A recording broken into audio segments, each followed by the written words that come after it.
So I'm really excited to share this conversation that I had with Justin Jackson.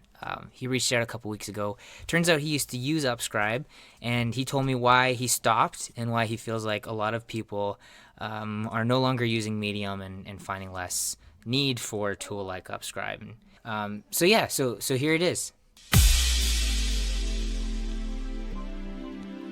Initially, a lot of us jumped on Medium because it was helping us get more reach. So like when Jason Fried switched and from blogging to Medium, it was like, oh wow, there's something here. And a lot of us had already noticed this. It was like this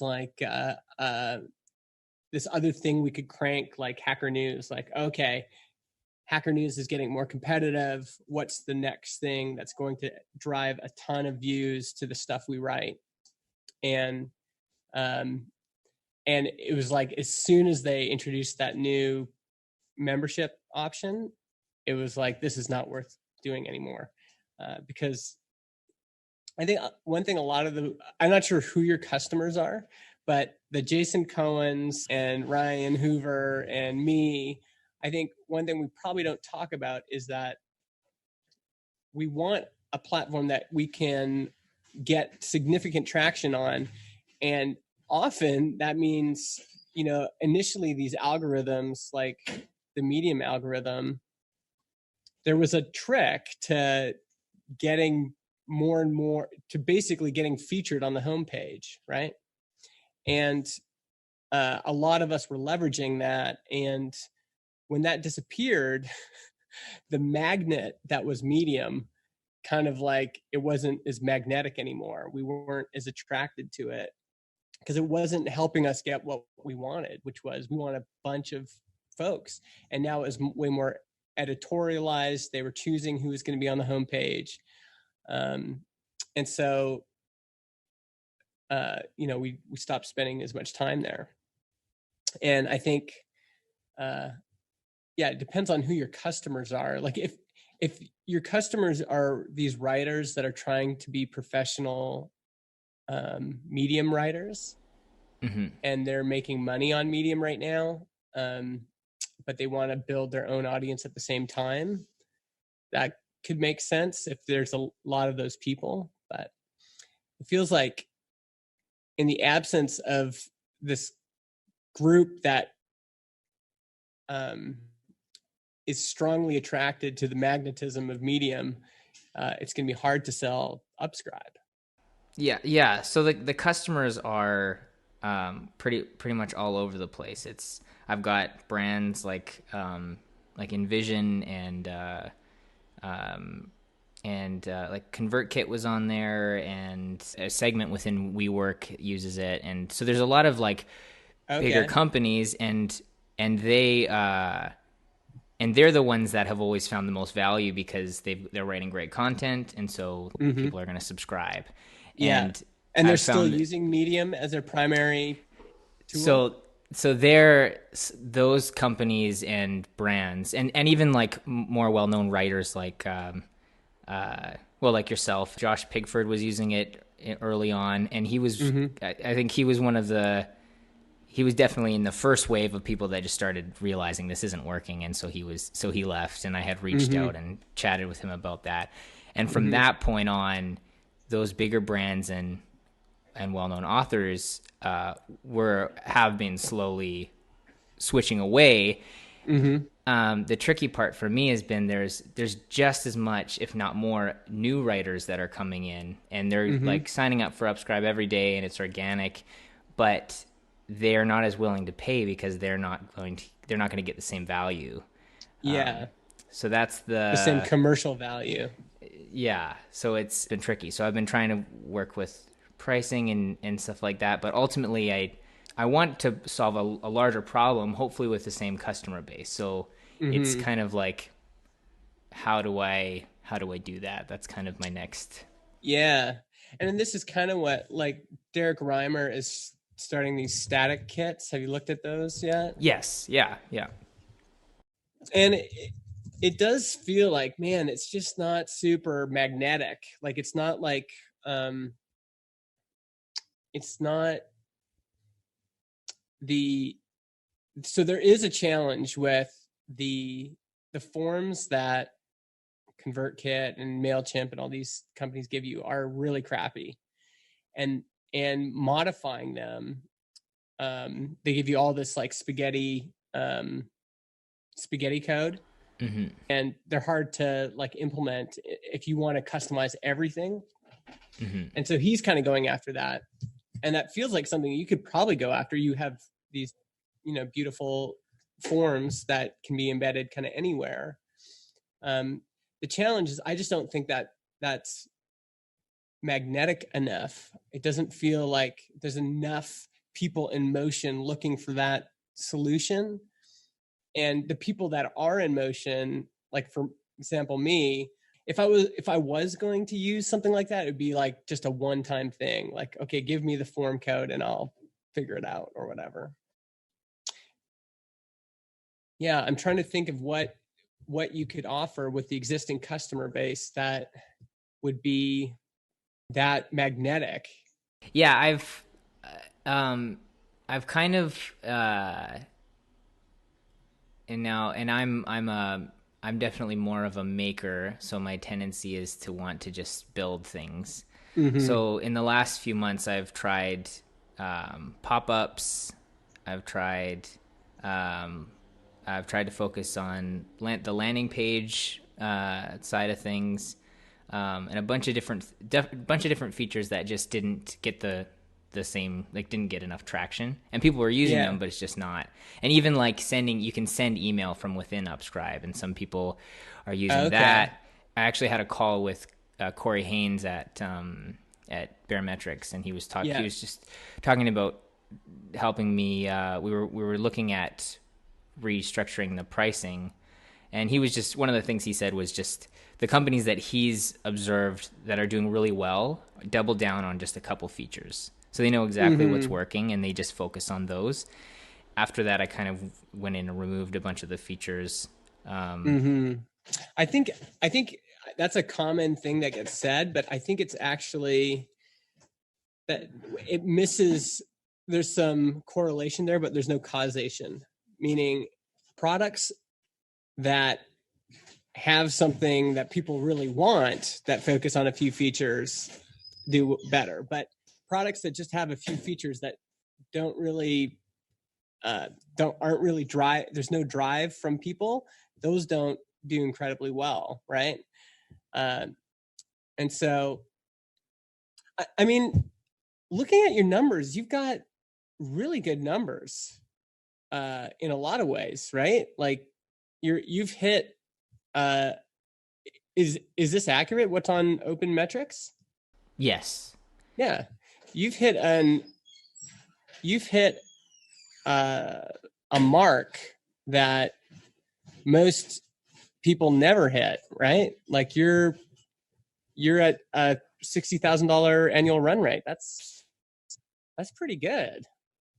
Solo founder. It is like it's kind of one of those things where I'm really proud of where it's at, and I think if I look at it as a side hustle, it's like, this is awesome. But the pace that it's taken, the time that it's taken to get to this point is double the average. And so the hard part is getting to this place, and I'm starting to spend more time with networking with people that are a lot more experienced than me, and they're just saying like, Josh, like Calvir Sandhu, he's in the Mega Maker, and he's one of the guys I've been meeting with, and he's just like, the problem is like, we can build anything. Are we working on the right thing? And so so that's been the struggle for me. Is I'm really proud of where it's at, and I've learned a ton. But it's kind of, I'm at a point, and I think it's been like it's been clear in kind of the podcast that I need to be real about what this is, and whether it's something I can pivot or something I just need to continue to do on the side, Yeah, I don't think it's something you're going to be able to crank up to. You're not going to be able to double or triple MRR. with the product the way it is right now, because there's just not enough magnetism to that thing. And the danger with trying to pivot something like this is that you then have this solution that you're like shopping around for a problem, right? You're like looking for a problem somewhere, and you what you want is to identify the problem and then build the solution.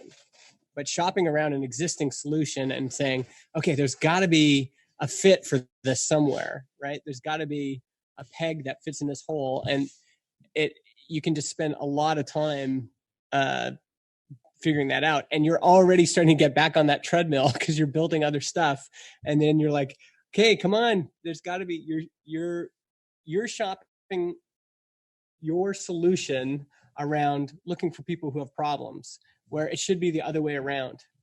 People with problems should be shopping for your solution. And I think the benefit you have is you felt this once. You felt, here's this thing that has a ton of magnetism. Like there's a lot of people using Medium, and then they hit this wall, which is, I can't get email subscribers on this thing like I did on my other site. And like I don't even think I heard about it on Product Hunt. I think I saw somebody else using it, and I was like, how did they do that? Right?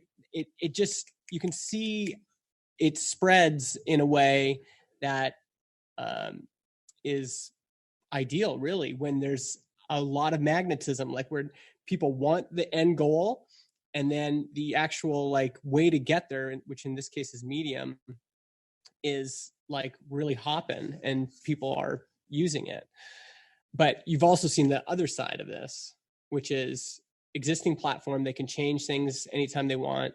They could kick you off anytime. They could, like, there's all sorts of things that they could do. And I think to like really ratchet that up and crank it up to 10K or 15K or 20K would be hard. But on the other hand, I'm like, this is an awesome thing that you created, that like, just in terms of you being able to be proud of it and go, this is like 99% of people who try what you've tried never get to this point. And so to be just happy with like, okay, I got to this point, this is great. But if I'm going to get to the next level, it's going to have to be something else. There might be someone that wants to buy it because it is pretty consistent. You've had, MRR is kind of flat, but it's been going for 2 years now. And I think you could guess that it's kind of like you've gotten to see this thing happen in real life. Like Medium made this big splash, and then there's companies like Envision that were using it, and they'll probably stick around until they make a big change. Like your churn will probably be like, you'll have consistent churn every month, and eventually, these big companies will switch to something else, and then it won't exist anymore. But when that initial splash happened, you were able to like grow the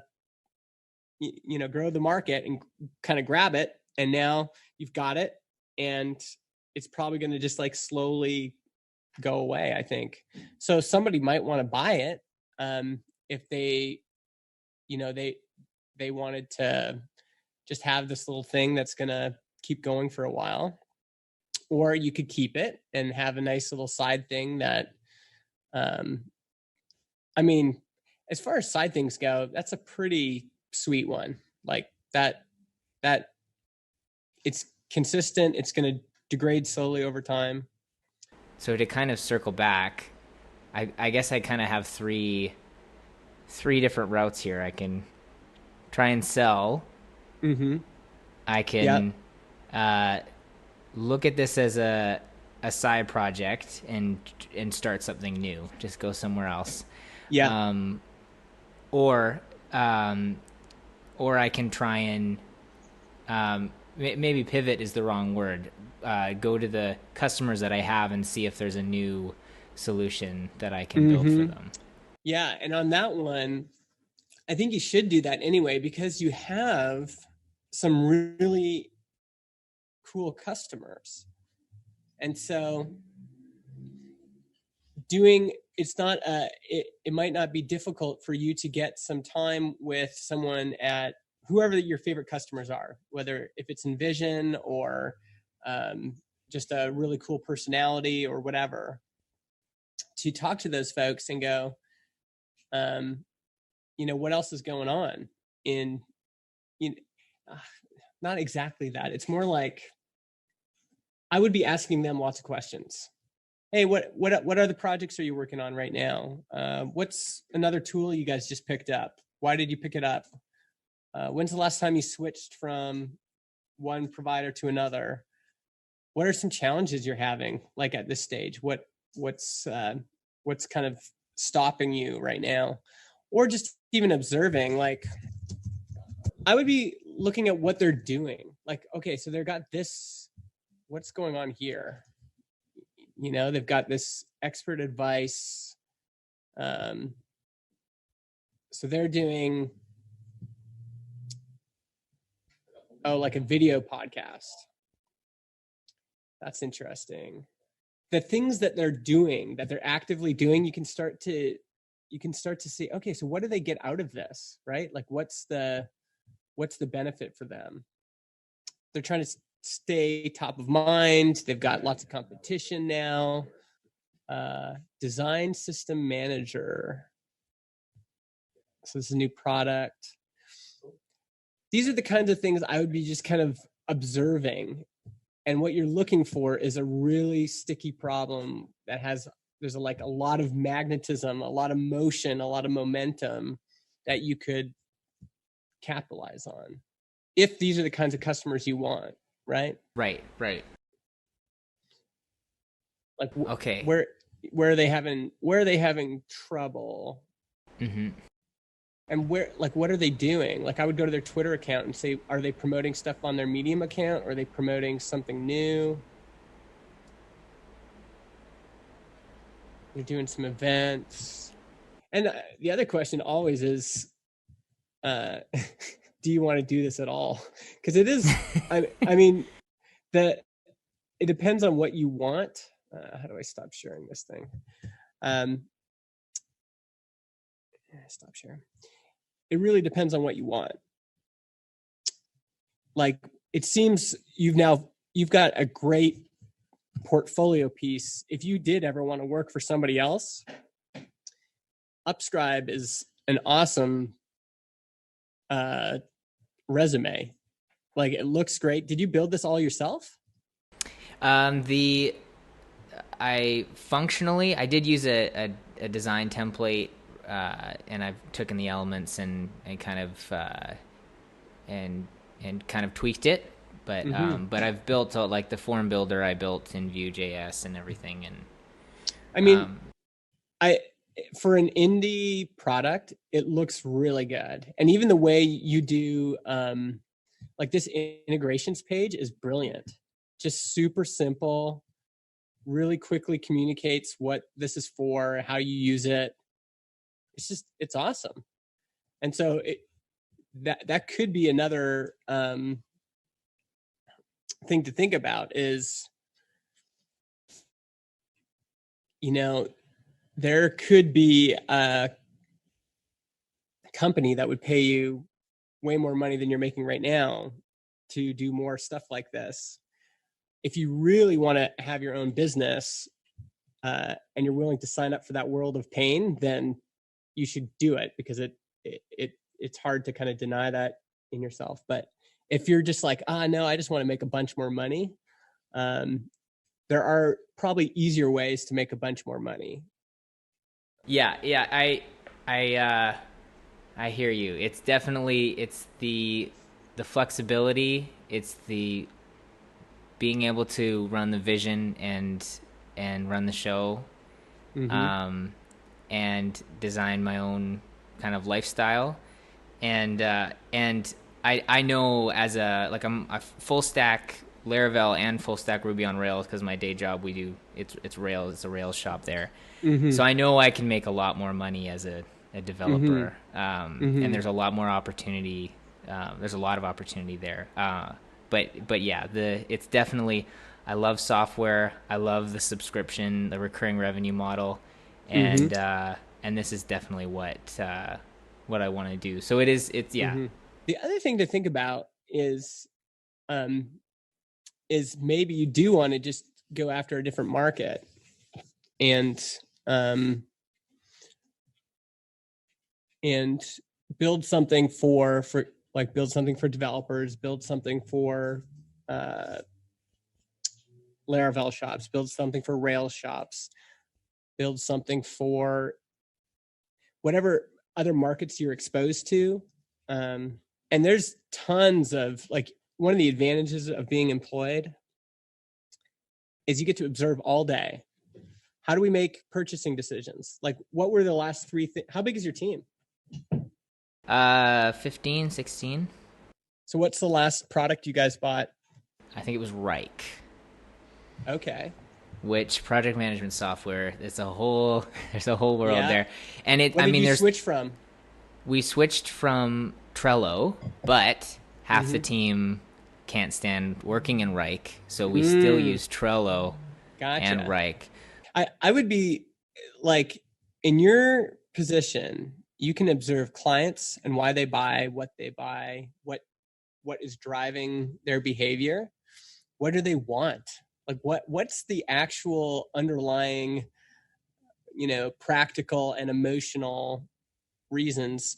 I mean, for Medium, a lot of it was emotional. People just wanted that feeling of having a big audience, and that could be even a lot of Nathan Barry's crowd too. Maybe a lot of those folks are just like they don't even they want a business, but really the feeling of having an audience is enough, and that's what's driving the behavior, right? Or then you've got companies like Envision, and it's like, no, this is like something we actually need to do for bottom line. But I would be observing your own office, okay, what before Reich, what did we buy? Why did we buy it? What was the discussion around it? Um, and then for clients, like what are they buying? What are they asking for? What's something that we'll never build, but clients would want for sure, right? Right, right. Yeah, man. Well, let's chat again anytime. Let me know if you want to do another call. Yeah, thanks so much, Justin. This has been like super valuable. Thanks so much for the time you spent here. And Build Your SaaS has been amazing. I've been going back and listening through Product People now too, and Oh no. it's awesome because it's early days, but it's also like listening to Nathan Barry talk about the like I'm thinking about ConvertKit. I'm like, this idea I Yeah. have that we'll see where it goes. It's just like what? What are you Yeah. talking about? Yeah, so Yeah, it's I been do really like that cool. perspective. When you can look back on some of that stuff, you realize that just this bunch of humans just trying to figure stuff out, right? All So right. thanks so much. Yeah, if you're ever in the area, let me know. Absolutely. That would be great. Make sure you check out Justin Jackson on Twitter. It's MI Justin. Also, justinjackson.ca. There's some great content on there that's been really helpful and inspiring to me and tons of other people. Also, check out transistor.fm. It's the company that he's working on right now. And I would love your feedback on the podcast. What's working? What should I change? So tweet at me at Getting to Ramen. Would love to hear from you.